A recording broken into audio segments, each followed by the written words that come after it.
Di awal film memperlihatkan seorang tahanan pria yang usianya sudah hampir 50 tahun. Dia diwawancarai oleh wartawan dan seorang pengacara. Tahanan itu bernama Kang Nor. Dan begini kisahnya, mengapa dia bisa berada di penjara.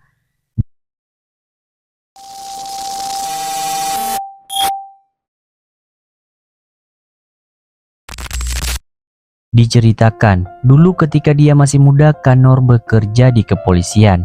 Dia tinggal bersama ibunya saja berdua di rumah yang kecil. Dan bisa dibilang mereka berdua ini adalah orang yang kismin. Kanor bukanlah pria yang tampan dan gagah. Ditambah lagi dia juga nggak bagus-bagus amat dalam bekerja. Hanya saja Kanor patuh terhadap perintah seniornya, yaitu Kaisar dan Paut. Sayangnya mereka berdua ini sering ngerjain Kanor. Salah satunya ketika Kanor diajak nongkrong tapi malah disuruh untuk pot-pot dengan wanita aplikasi hijau. Parahnya lagi, Kanor tidak ahli dalam pot-pot. Alhasil menjadi ejekan bagi rekan kerjanya itu. Tinatanong kung ano pa?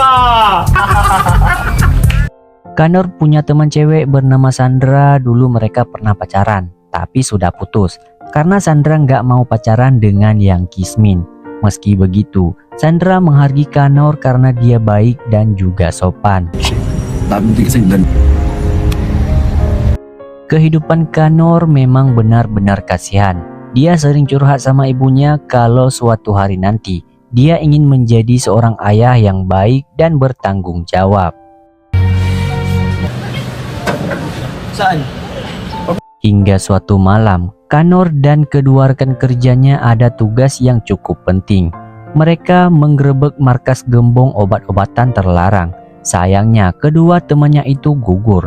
Bahkan kejadian itu diliput oleh TV dan disiarkan. Ang namatay sa enkwentro para sa karagdag.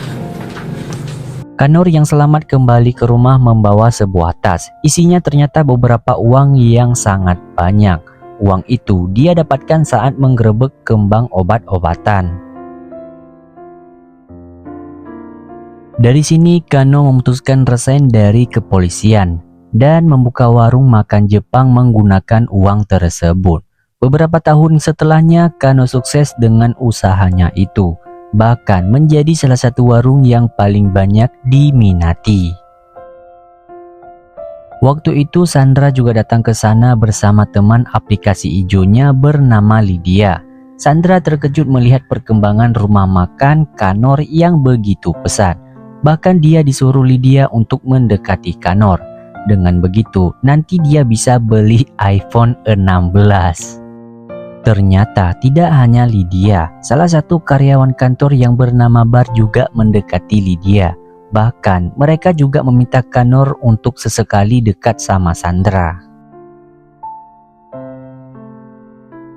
Sandra terlihat beberapa kali mendekati warung Kanor, dan terkadang dia juga sering dikasih makan gratis oleh Kanor.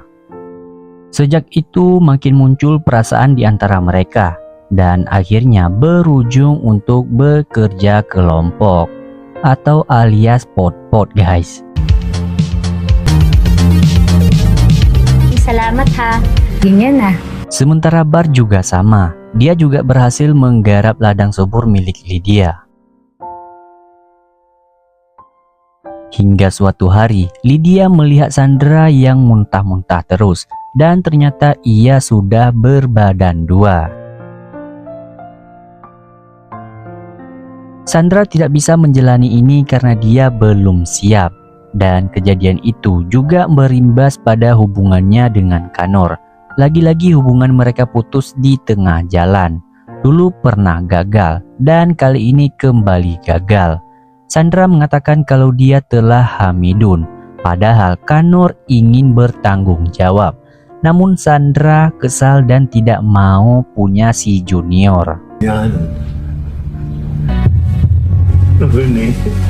Sementara malam itu mereka tidak pernah lagi bertemu. Namun karyawannya tidak tinggal diam. Mereka tidak ingin si bos terlihat sedih. Padahal akhirnya Bar memberikan masukan pada Kanor untuk membuat suatu kesenangan yang lain dengan cara menyewa serpihan dari aplikasi hijau. lalu direkam, tapi tidak boleh diupload, hanya sebagai simpanan pribadi.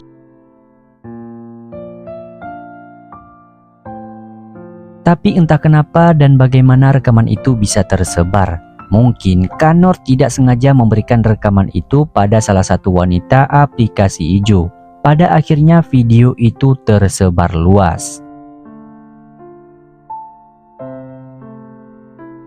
Beberapa minggu kemudian Kanor didatangi polisi dan dimintai keterangan terkait rekaman video tersebut. Hasilnya dia menanggung akibatnya. Kanor dimasukkan ke dalam penjara karena berbuat yang tidak baik dan lalai karena menyebarkan rekaman tersebut. Dari sini, Kanor ingin meminta maaf atas apa yang telah terjadi. Dia meminta maaf pada orang-orang yang telah dirugikan. Salah satunya adalah Sandra, yang mereka kembali bertemu di sana. Sandra juga mengatakan padanya kalau Kanor memiliki anak darinya. Dan di sini Kanor benar-benar menyesal. Dia ingin memperbaiki semuanya bersama dengan Sandra. Dia juga berharap dirinya masih bisa memberikan kebahagiaan bagi Sandra dan anaknya, seperti yang sudah dia janjikan terhadap ibunya dahulu kala. Bahkan dia akan bertanggung jawab kepada anak dan istrinya, dan berharap akan berguna bagi nusa dan bangsa di sisa umurnya yang sudah tua. Dan di sini film pun tamat.